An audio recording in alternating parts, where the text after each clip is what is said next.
Yeah, thanks for having me. So I have the pleasure to close the day. Yeah, I think net zero is critical for human mankind, and therefore I'm more than happy to introduce our net zero strategy. And I will talk specifically about dispatchable power. So I will move quickly. I will ask some questions. Who knows what dispatchable power is?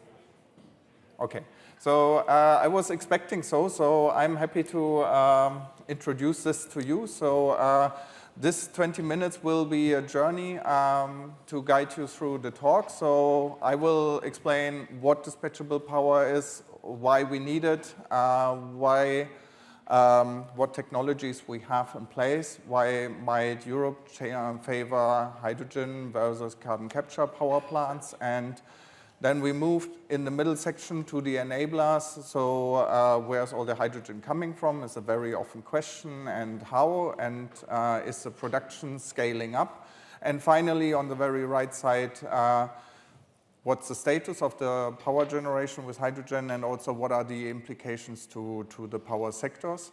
And with that, directly diving into this very busy slide, so I will move as said quickly. So you see on the very right side the grid. That's where you get your power for your phones, I think, and ideally you get it directly via the top blue line from a wind farm or a solar farm. But if there's no wind or sun, you might choose a battery to take the power from there, which is empty after 4 to 8 hours. So you need a kind of long-term storage. And then we go into this more complicated picture at the bottom, where you see that we have gas turbines or steam turbines providing this electricity. Currently, they are running on natural gas. In future, they will run on hydrogen, and this hydrogen has to be stored. And if you walk the chain upwards, it has to be generated from renewable energy, which can provide this net zero energy system. At the bottom, you see some red lines, which is heat, because there's always a complaint. If you go to hydrogen, you lose a lot of energy. But energy will not be lost. Yeah? You have maybe heat which you cannot use, but since we are using heat for district heating or for industrial processes, so that's what we call sector coupling. And I think also you see the green lines with the hydrogen also leading to the bottom could be used as fuels. So there is really the energy system centered around hydrogen as one solution. There is nuclear, which would be the other option, and the third would be also to use carbon capture to introduce or to enable net zero. This is kind of the basis to make it happen. And so how much dispatchable power do we need? You see on the very left side for 2021, there's a black box, which is renewables, which I just said are intermittent. So the renewables you see here, that is hydropower or biomass, which is contributing to the power we need. There's nuclear in the system, then there's gas, first on natural gas, then on hydrogen. Later, you also see in 21 we had quite a bit of coal, and there still is. UK just last year exited coal power generation. And last but not least, you see others which would be also oil generation. So with time, you see that there is a coal phase out coming, and you see this little dot there, which is a peak demand which we have, which is growing because we get more electric cars, we get more heat pumps, we get more data centers.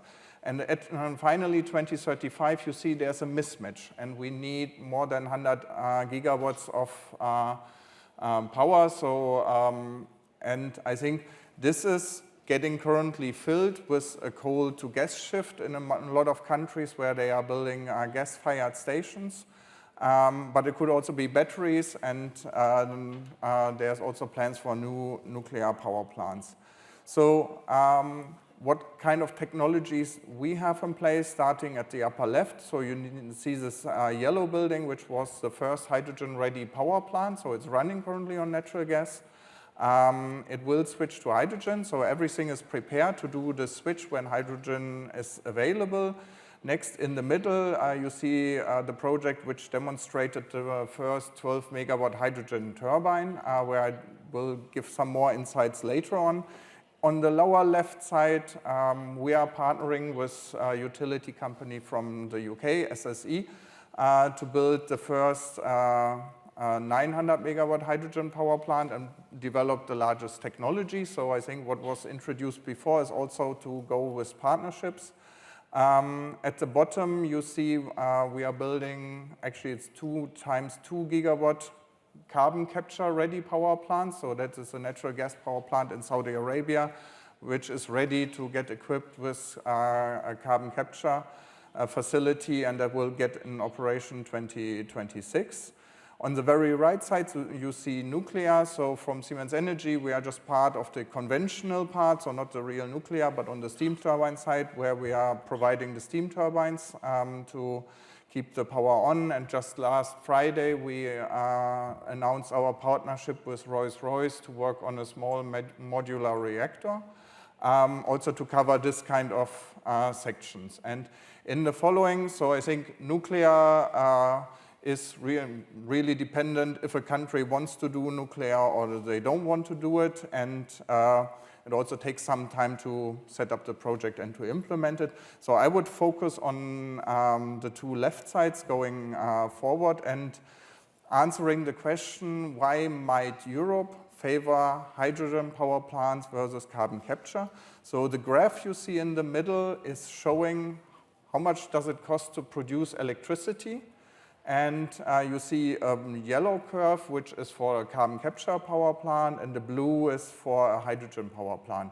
And the x-axis is the capacity factor, so how many hours per year does this power plant operate? And you see there's an intersection point, and on the very left side, if you have not so many operating hours, you go to hydrogen. If you have many operating hours, you go to carbon capture. The reason is to build a carbon capture facility after a power plant comes with the same cost of the power plant. So it's quite investment intensive. So if it's running a lot of hours, it makes sense. But if it's not running so much hours, it doesn't make sense. As we are going to a renewable-based energy system, and you always try to use the wind and the PV power directly, you only have a few hours left. I think the forecast by the UK government is that power plants will run less than 1,000 hours per year. So 1 year has 8,760 hours. So it's really going to the very left side. And this is the reason why it might be more hydrogen power plants than carbon capture. There are other drivers which come into play. So what do we pay for natural gas, which is a different story in Europe than in the Middle East or in the US.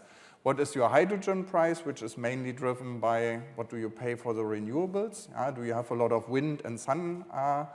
And do you have a hydrogen infrastructure, or do you have a carbon capture infrastructure? So it's not that there is a wrong or right. It really depends on the boundary conditions to make this decision.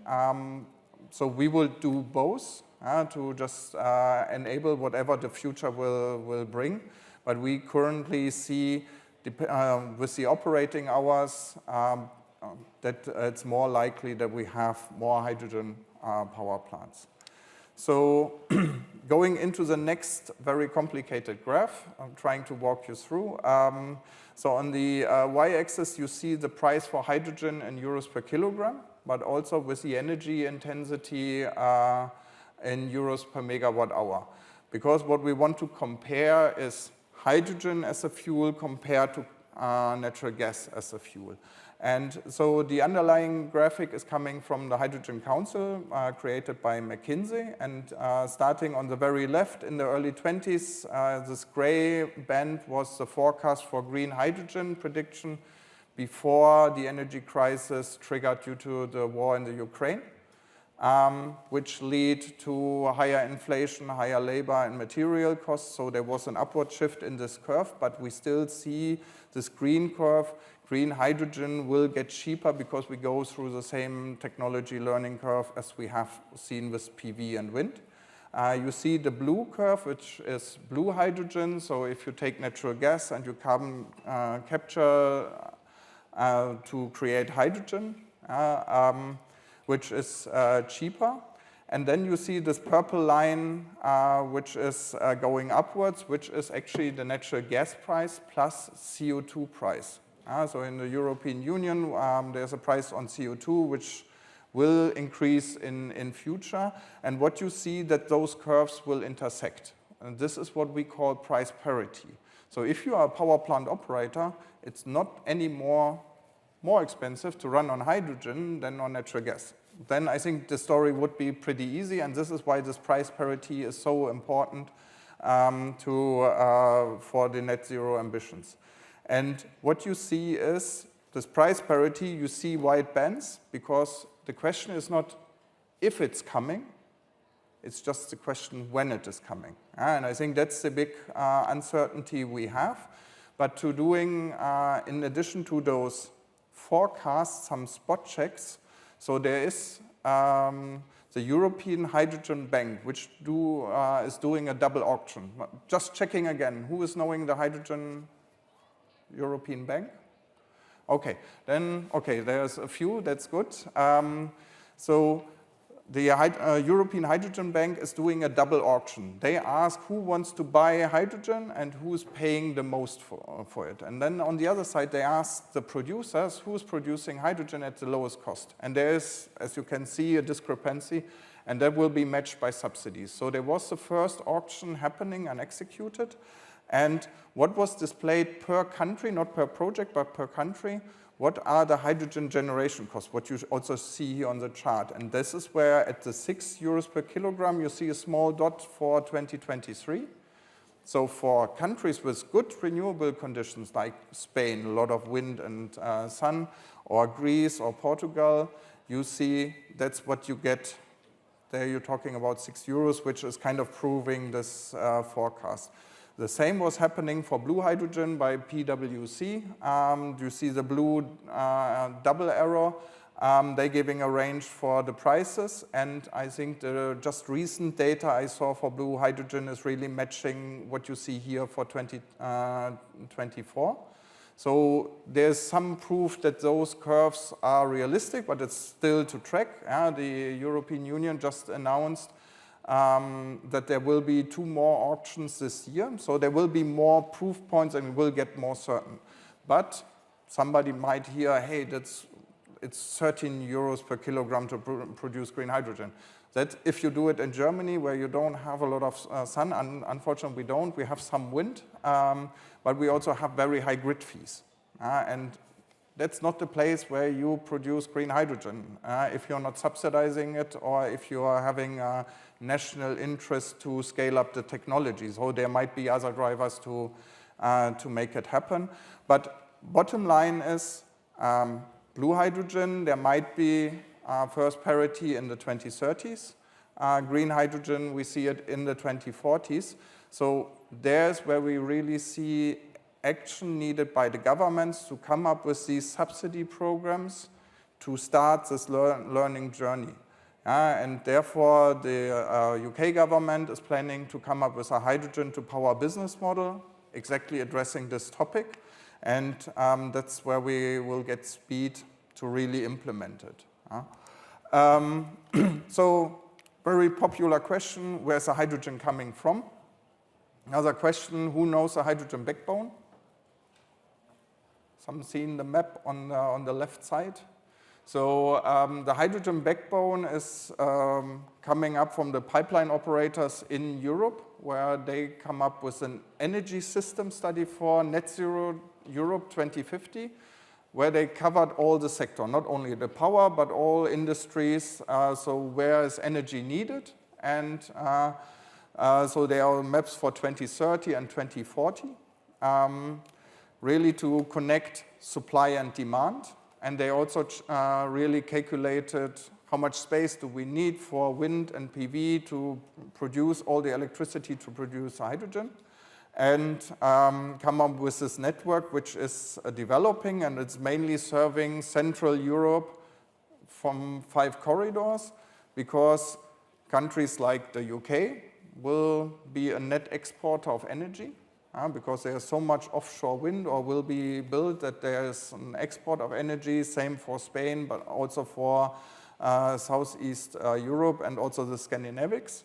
So it's mainly centers like Germany, Netherlands, Belgium, which would ask for energy.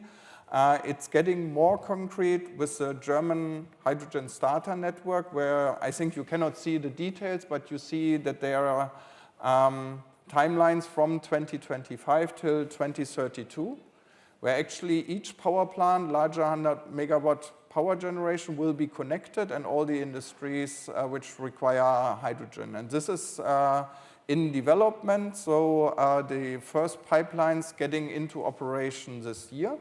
I know from one pipeline which already gets filled with hydrogen just now. And so it's coming, and there's also the UK hydrogen backbone, which is called Project Union, which should be coming online 2030. And I think this is really the cheapest way to transport energy, because if you have one pipeline that can transport as much energy as 8 large grid lines which you see on the surface. And 60% of this pipeline network is already existing as natural gas pipelines which get repurposed. And to also ensure that the technology is happening, there's from National Gas here in the UK a test facility being set up to test the hydrogen compressor station with the hydrogen turbine to really make the technology future-proof. You see also that there is certain blending considered, but it's also the 100% case to really have hydrogen pipelines. Will there be enough electrolyzers to produce all this hydrogen? So we started nearly 15 years ago to come up with the first electrolyzer, what we call now lab scale, so it's a 0.1 megawatt, and you see it's really, with the years, scaling always by a factor of 10, and that's every 4 to 5 years. And we are really talking about now several gigawatts of projects which are needed to develop or create all this hydrogen which would be needed to replace the natural gas if it's not directly electrified. And so starting with the largest electrolyzer was 10 megawatt in operation 3 years ago. 2 years ago, we had the first 20 megawatt in operation. Last year, we put in operation 50 megawatt in electrolyzers. And to give you an idea, this is a project with Air Liquide where we are installing a 200 megawatt electrolyzer in the north of France, which produces 4 tons of hydrogen every year. And you see it's quite a huge facility, because you have to create a lot of heat. In this case, it's not used. You have to compress it to bring it into the pipeline. So it's quite a facility to build. And now moving to the hydrogen gas turbine. So I said this is a site in France, which is operated by ENGIE, serving a paper production facility. So it's providing electricity and heat to this facility. And what we are demonstrating there, the first 100% hydrogen gas turbine in this 12 megawatt class. It's 2 actually EU-funded projects. So we started in 21. It will continue until 27, this project, where you where we first time demonstrated the combustion, but now we are going into flexible operation, because you have to be flexible as wind and sun is ramping down, and you just have to follow to make it industry proof. Also the cogeneration, that we produce electricity and heat and ensure all the operation. And on this side, we also have an electrolyzer. So we have the full value chain from green electricity producing hydrogen, storing it on site, and then using it to produce electricity back again with a lot of university and research partners. And so how will this go into a power plant of the future? So maybe you remember the block diagram in the beginning. This is how a power plant in future will look like, which will serve with the yellow arrows electricity to end consumers and red the heat. And you see on the left side again wind farms and solar farms, which maybe are not located on site, but on this power plant location you see there's a power plant with a gas turbine, there's maybe a mixing skid to mix hydrogen or to just produce hydrogen, and also use the waste heat of the electrolyzer to produce district heating, and with it making it very robust. And in addition, this facility will also have a battery to increase the flexibility even more, and will also provide grid services which are needed to stabilize the grid. So it will be hybrids, it will be highly integrated, and it will be optimized. And this is happening for new and existing sites. And so you need to control this hybrid energy system. So you see all these assets on the bottom. And so first of all, you want to automate the plant. Then you want to control all these assets to start them or stop them, because you have renewables which are producing electricity what the weather will bring. You have end customers which are ramping up and down as they like. And you have storage which could get empty or could be full, and this to control is a technology in itself, and also to do the energy management system. And finally, this whole allows you to do remote or central control of those assets. So there's not one control room for each asset. You have one big one, and it's ideally not on site. Because as we go to low numbers of operations, so currently you have a power plant which is running 24/7, and you have people on site to take care. But in future, you have power plants which will operate less than 10% in the year. So it doesn't make sense to have people always sitting there idle and waiting that something goes wrong. And this is from the autonomous cars, these 5 levels of autonomy. And so you start on very left with the local operation as level 1. Then you go to remote support where you have experts dialing in. Then level 3 is an unmanned operation. And then 4 is really autonomous operation where you turn on the power plant on and off depending on market needs from a remote site. And finally you go to really an autonomous power plant which is then also self-optimizing.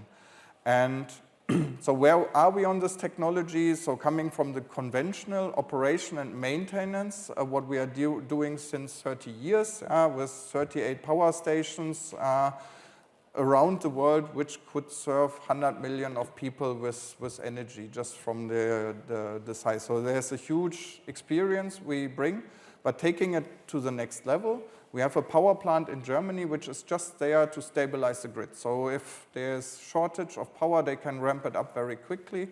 We'll have very low operating hours. Doesn't make sense to have people on site, so we control it from our remote control room.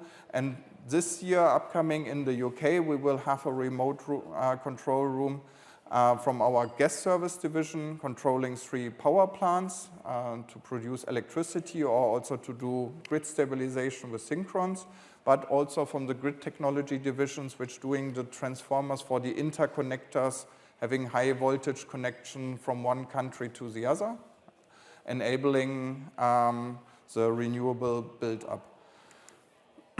So quick run-through, but I hope there was sharing our strategy, how to decarbonizing our assets.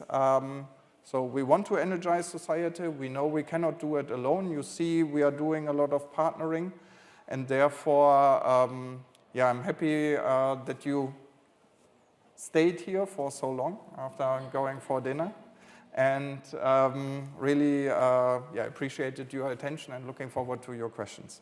Thank you.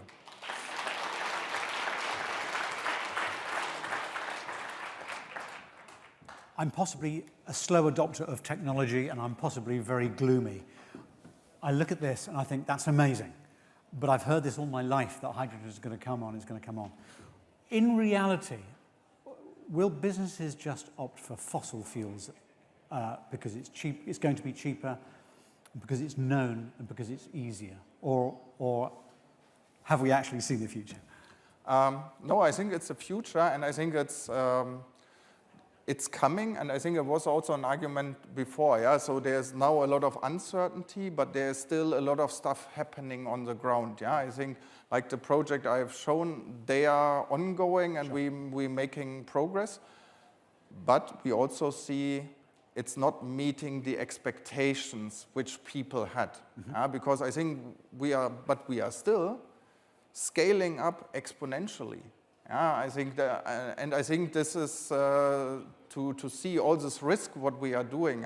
Now having a 50 megawatt electrolyzer is actually de-risking the gigawatt project. Yeah, and if you take out the risk, then also the prices come down because you don't have to build up all those contingencies. And I think that is what is happening, and but not at the pace which we would have wished for. And you also see that a lot of hydrogen companies are involved in the business struggling because they build up manufacturing capacities which are now not utilized. Yeah, yeah. Any more questions at all? Just a question over there. Charlie, the mic. She'll kill me for calling her that all day. Yeah.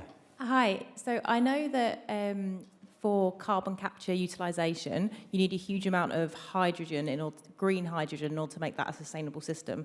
How does that fit into this plan? Because I can see the benefits of the hydrogen energy grid increasing, but how do we ensure that the right hydrogen is going in the right places once we've created enough of it, if that makes sense? So I think there's always the claim that there's competition, that hydrogen should go into steel first and later into other sectors. I think different sectors can pay different prices for hydrogen. So where you're saying, okay, let's start on those sectors first where it's cheaper to close the gap. Fully agree. I think it's a valid strategy. However, if you see that we have 300 gigawatt of power generation in Europe, and if we want to transform this, we also have to start. So I don't think it should be a competition. I think it's just we have to start on all sides to get into realistic dates, because I think there was also an argument today. Every day we wait, we're polluting more CO2. So I think we have to start on all fronts at the same time. But there's also, like steel, if they switch the process, they not only need it as to produce heat to melt or to produce the steel, they also need it as a feedstock. And then they cannot change back. And this is why it's maybe to a certain extent crucial. But I think we have to start on all these areas at the same time, because the more often we use the technology, the quicker this learning curve will be, and the quicker we reach the price parity. And I think this is maybe most crucial, that we are not saying, oh, hydrogen is so expensive. Yes, it is today, and PV and wind was also expensive, and nobody believed it will come down, but it's not something somebody invented. It's a scientific truth that you have this scaling in the technology cost, and the more you apply it. And I think that needs to come across this time perspective, not only look on today, but also to have a forecast how things develop. Okay, Thomas, thank you very much. That's an incredible presentation to end the day on, an awful lot to think about. Thomas, from Siemens Energy. Thank you very much indeed. We're hearing from Siemens tomorrow on the future of energy transition. So maybe a lot of this stuff is going to feed into that. But for the moment, thank you very much indeed. Thank you. Brilliant. Thank you.